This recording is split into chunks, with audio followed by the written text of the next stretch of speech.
हस्त मैथुन एक ऐसा विषय है जिसके बारे में कोई भी व्यक्ति बात तक नहीं करना चाहता। हमारी सोसाइटी में इसके बारे में तरह तरह की भ्रांतियां फैली हुई हैं, इसलिए हर कोई इसके बारे में बात करने में शर्म और संकोच फील करता है।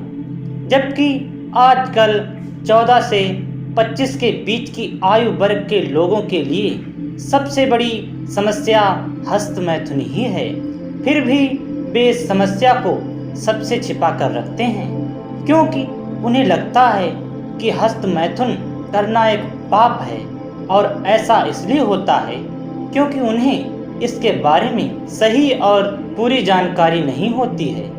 हालांकि इंटरनेट पर हस्त मैथुन के विषय में काफ़ी सारी जानकारियाँ मौजूद हैं, लेकिन वहाँ भी बस रटी रटाई बातें ही बताई गई हैं, जिनसे और भी ज़्यादा उलझनें पैदा होती हैं। लेकिन इस वीडियो में हम आपको हस्त मैथुन के बारे में पूरे विस्तार में बताएंगे। हस्त मैथुन के कारणों को समझने के लिए हमें सबसे पहले अपने शरीर को समझना पड़ेगा।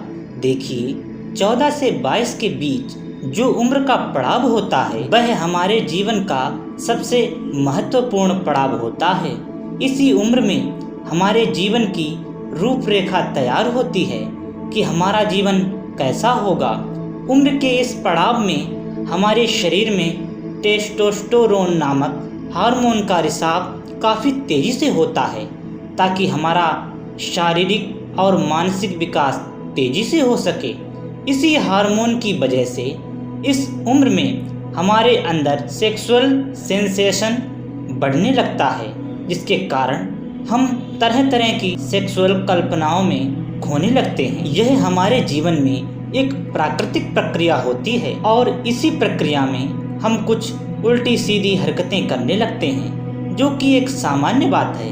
परंतु समस्या तब शुरू होती है जब हमें इसकी लत लग जाती है। दरअसल होता यह है कि हस्त मैथुन करने पर हमारा शरीर डेक्योमिन नामक हार्मोन रिलीज करता है, जिससे हमें कुछ देर के लिए एक सुखद एहसास होता है और यही सुखद एहसास हमें बार बार अपनी ओर खींचने लगता है।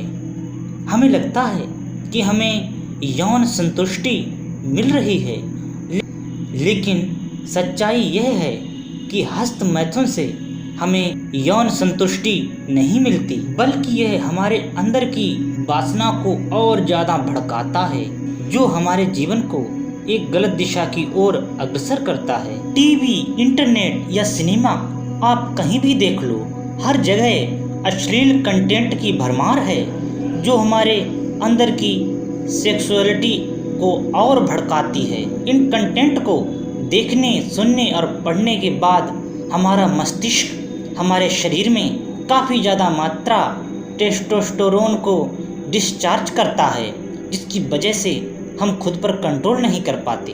ब्रह्मचर्य करने वालों की सोच अच्छी और पवित्र होती है, क्योंकि उनकी इंद्रियों पर पूर्ण नियंत्रण होता है।